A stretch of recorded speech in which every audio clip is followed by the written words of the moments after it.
नमस्कार दोस्तों, मैं सुरेंद्र सनवाल आप सभी के चैनल पर स्वागत करता हूं। तो दोस्तों आज अपन देख रहे हैं वार्षिक परीक्षा 70/2023-24 इतिहास का पेपर था। 11वीं क्लास का है, 100 नंबर का पेपर आया है। 3.25 घंटे का टाइमिंग मिला था।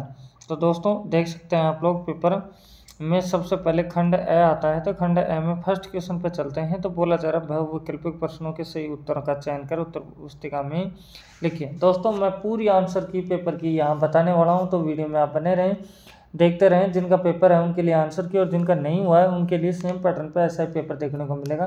तो सभी वीडियो को देखें। तो चलते हैं फर्स्ट क्वेश्चन पे। तो फर्स्ट क्वेश्चन में दे रखा है मेसोपोटामिया की लिपि कहलाती थी। तो इसका आंसर आ जाएगा से।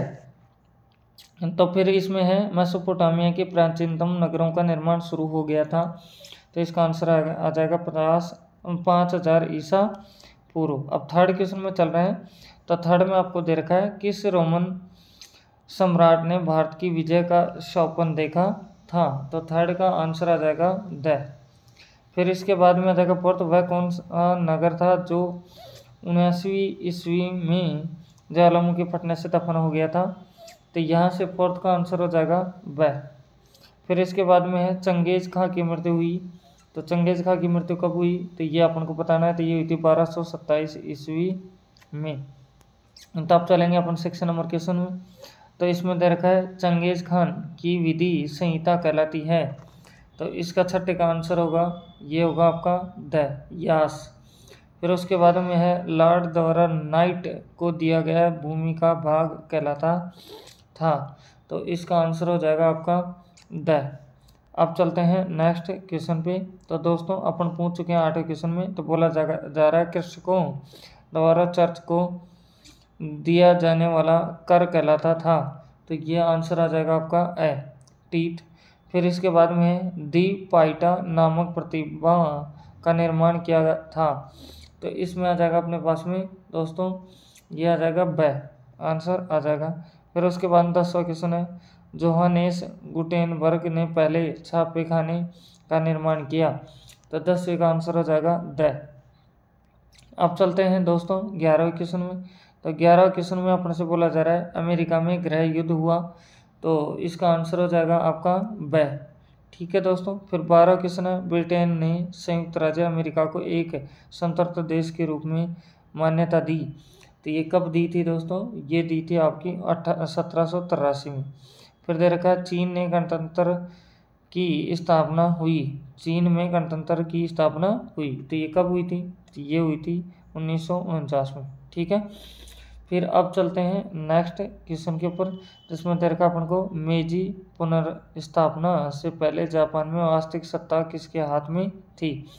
तो इसका आंसर आ जाएगा द शोगुन के हाथ में थी। तो इस तरह से दोस्तों पूरा हो जाता है। तो अब देखते हैं अपन लोग रिक्त स्थानों वाले क्वेश्चन। तो जिसमें अपन से दे रखा है क्या कि फर्स्ट क्वेश्चन में 1100 ईसा पूर्व में मेसोपोटामिया क्षेत्र को कहा जाने लगा। मेसोपोटामिया क्षेत्र को क्या कहा जाने लगा, तो इसको सांप्रदायिक और सांस्कृतिक विविधता का केंद्र कहा जाने लगा। यह आंसर आ जाएगा, दोबारा सुन लो, सांप्रदायिक और सांस्कृतिक विविधता का केंद्र। दूसरे क्वेश्चन में रोम साम्राज्य की अर्थव्यवस्था बहुत कुछ, फिर यहाँ से के बल पर चलती थी। तो इसका आंसर आ जाएगा समृद्धि और सत्ता के बल पर चलती थी। तो फिर है कुछ मंगोल पशुपालक थे और कुछ यहाँ से क्या थे, यहाँ आ जाएगा आंसर शिकारी थे। क्या आएगा, शिकारी थे।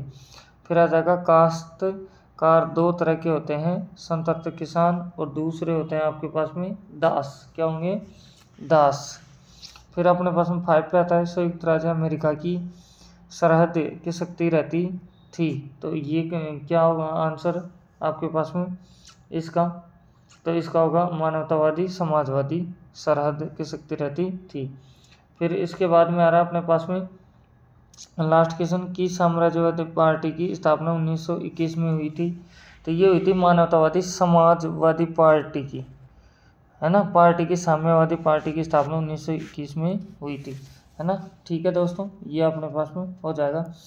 तो दोस्तों अगर चैनल पे फर्स्ट टाइम विजिट कर रहे हैं तो चैनल को सब्सक्राइब करें, बेल आइकन प्रेस करें, अपने दोस्तों के पास भी शेयर करें। तो दोस्तों अब चलते हैं नेक्स्ट थर्ड क्वेश्चन के ऊपर, जिसमें आपको दे रखा है, देख सकते हैं कि निम्न प्रश्नों के उत्तर एक शब्द या एक पंक्ति में दीजिए। 10 क्वेश्चन है आपके एक एक नंबर के। तो पहला क्वेश्चन है, मेसोपोटामिया किन नदियों के बीच स्थित है? तो ये है दजला और फुरात नदियों के बीच स्थित है। फिर अपने पास में सेंट ऑगस्टीन कौन थे? तो सेंट ऑगस्टाइन उत्तरी अफ्रीका के हिप्पो नामक नगर का बिशप था और चर्च के बौद्धिक इतिहास में उसका उच्चतम स्थान था। ये आपका आंसर हो जाएंगे। फिर देर का बाइट कौन था? तो इसका आंसर अपन लोग करेंगे। तो इसका आंसर हो जाएगा मानवतावादी समाजवादी पार्टी का मुख्य संस्थापक और नेता था। इन्होंने रूसी को कम्युनिज्म को अपने नेतृत्व में किया। मंगोल पूर्वी व मध्य एशिया में पाई जाने वाली एक जनजाति, मतलब यहाँ से इतना ही होगा, ठीक है, इतना लिख सकते हैं आप। मानवतावादी समाजवादी पार्टी का मुख्य संस्थापक और नेता था, इतना आप लिख देंगे। फिर अपन चलते हैं फोर्थ में, मंगोल कौन थे? मंगोल कौन थे? तो इसका आंसर सुनेंगे ध्यान से। मंगोल पूर्वी व मध्य एशिया में पाने जाने वाली एक जनजाति है जिसने विश्व के इतिहास में अपनी नई पहचान बनाई। प्राचीन काल में मंगोल जाति के लोग अर्गुन नदी के पूर्वी क्षेत्रों में गुजारा बसेरा किया करते थे। ये आपका हो जाएगा। अब चलेंगे अपन लोग नेक्स्ट क्वेश्चन 5 पे। तो 5 नंबर क्वेश्चन क्या दे रखा है? एंजिल लैंड किस देश का रूपांतरण है? तो ये ब्रिटेन का है। किसका है? ब्रिटेन का है। फिर आगे है, पुनर्जागरण से क्या अभिप्राय है? तो पुनर्जागरण से क्या अभिप्राय? तो ये आप सुनेंगे ध्यान से। पुनर्जागरण एक फ्रांसीसी शब्द है जिसका अर्थ है पुनर्जन्म। ये यूरोपीय सभ्यता का उस काल को संदर्भित करता है जिसे शास्त्रीय शिक्षा और ज्ञान के पुनरुद्धार द्वारा चिन्हित किया गया था। यह आंसर हो जाएगा। फिर 7 क्वेश्चन में कनाडा का मुख्य उद्योग कौन सा है? ये पूछ रहा है। तो रियल एस्टेट, खनन और विनिर्माण, यह आंसर हो जाएगा। फिर 8 में है, नेटिव का क्या अर्थ है? तो नेटिव का क्या अर्थ है? तो ये बताना है, वह निवासी होता है जो किसी विशिष्ट स्थान या उस क्षेत्र में स्वाभाविक रूप से बढ़ने वाली किसी चीज़ में पैदा हुआ हो। तो ये आपका आंसर हो जाएगा। फिर इसके बाद में है 9 नंबर क्वेश्चन। तो 9 नंबर क्वेश्चन आप देखेंगे तो इसमें क्या दे रखा है दोस्तों, ये भी अपन लोग पढ़ लेते हैं इस क्वेश्चन को भी। तो देखो इसमें अपन से दे रखा है, टोक्यो में ओलंपिक खेल कब हुए? तो टोक्यो में ओलंपिक खेल 1964 में भी हुए थे और 2021 में भी हुए। फिर अपने पास में है 10 नंबर क्वेश्चन जिसमें दे रखा चीन की 3 प्रमुख नदियों के नाम लिखिए। तो यहाँ से लिख सकते हैं यांगत्जे नदी, पीली नदी और लंकांग नदी, आप लिख सकते हैं। तो दोस्तों इस तरह से पूरा हो जाता है। तो अब चलते हैं यहाँ से खंड ब में। तो खंड ब में क्या दे रखा है देख सकते हैं आप लोग। यहाँ से क्वेश्चन नंबर 4 पे चलते हैं। तो क्वेश्चन 4 में दे रखा है, बाइबल में उचित उल्लेखित जल प्लावन की घटना का वर्णन कीजिए। दूसरे में 5वें में है, रोम साम्राज्य की भौगोलिक स्थिति स्पष्ट कीजिए। छठे क्वेश्चन में मंगोलों के लिए व्यापार क्यों इतना महत्वपूर्ण था। फिर 7वें में है, मध्यकालीन यूरोप में वेस्लेज नामक प्रथा क्या थी। 8वें में इंग्लैंड में सामंतवाद के विकास का वर्णन कीजिए। 9वें क्वेश्चन में श्रेणी पर एक संक्षिप्त टिप्पणी लिखिए। 10वें क्वेश्चन में विज्ञान और दर्शन के क्षेत्र में अरबों के योगदान की विवेचना कीजिए। फिर है 11वां क्वेश्चन, अमेरिकी के लिए फ्रंटियर के क्या मायने थे। 12 क्वेश्चन है, उत्तरी अमेरिका के मूल निवासियों के प्रति यूरोपीय लोगों के स्वार्थपूर्ण व्यवहार का वर्णन कीजिए। अपन से ये दे रखा है। तो अब चलते हैं आगे 13वां क्वेश्चन में। तो 13 क्वेश्चन में दे रखा है दोस्तों, निशिचिन पर एक संक्षिप्त टिप्पणी लिखिए। फिर दे रखा सोमून कौन थे, उनकी शासन व्यवस्था में क्या भूमिका थी। 15 क्वेश्चन है, यूसिन सुविधा क्या था। फिर 16 क्वेश्चन में है, जमीन के प्रति यूरोपीय लोगों का क्या दृष्टिकोण था। अब खंड से में पहुंच जाते हैं, 100 शब्दों में आंसर दे रहा है। तो 17 क्वेश्चन आता है, इसमें दे रखा है, मानवतावादियों ने किस काल को मध्य युग और किस काल को आधुनिक युग की संज्ञा दी। ये नहीं कर सकते थे, ये कर सकते हैं आप। मानवतावादी संस्कृति के प्रसार में मुद्रित पुस्तकों के योगदान का वर्णन कीजिए। तो अब चलते हैं अपन लोग 18वें क्वेश्चन में। तो इसमें दे रखा है ईसाई धर्म के अंतर्गत वाद विवाद का विवरण की दीजिए, या फिर आप ये कर सकते हैं गोल्डरम्ब से क्या अभिप्राय है, इससे उद्योगों को बढ़ावा क्यों मिला। 1900 क्वेश्चन में ऑस्ट्रेलिया के मूल निवासियों के यूरोपीय लोगों के प्रति दृष्टिकोण की विवेचना कीजिए और ऑस्ट्रेलिया के आर्थिक विकास पर प्रकाश डालिए। ये अपन से दे रखा है, इसके अथवा का भी आप लोग पढ़ के देख सकते हैं।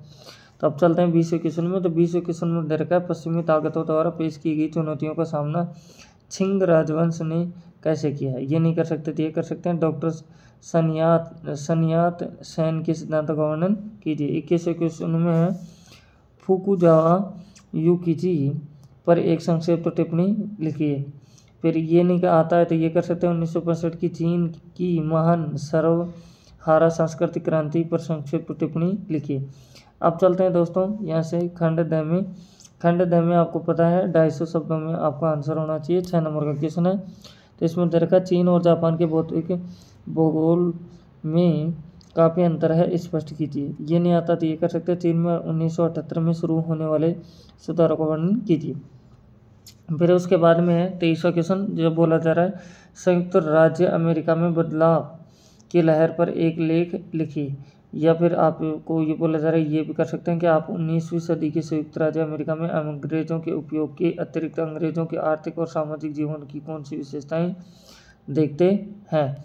ये भी आप लोग कर सकते हैं। अब इसके बाद में क्वेश्चन अपने पास में आता है ये, जिसमें बोला जा रहा है निम्नलिखित स्थानों को विश्व के मानचित्र में अंकित कीजिए। ब्राज़ील, कनाडा, दक्षिण अफ्रीका, भारत, चीन, प्रशांत महासागर, भूमध्य सागर। ये नहीं आता है तो आप विश्व के मानचित्र में ये भी शो कर सकते हैं, जिसमें अपने पास में दे रखा है क्या देख सकते हैं ग्रीनलैंड, मुंबई, रूस, अरब सागर, मिस्र, कैस्पियन सागर और लंदन। इसको भी आप लोग कर सकते हैं। तो इस तरह से दोस्तों पूरा पेपर होता है, आप सभी ने देखा। अगर चैनल पे फर्स्ट टाइम विजिट कर रहे हैं तो चैनल को सब्सक्राइब करें, बेल आइकन प्रेस करें, अपने दोस्तों के पास शेयर करें। तो thank you, best of luck. फिर मिलता है नेक्स्ट वीडियो में।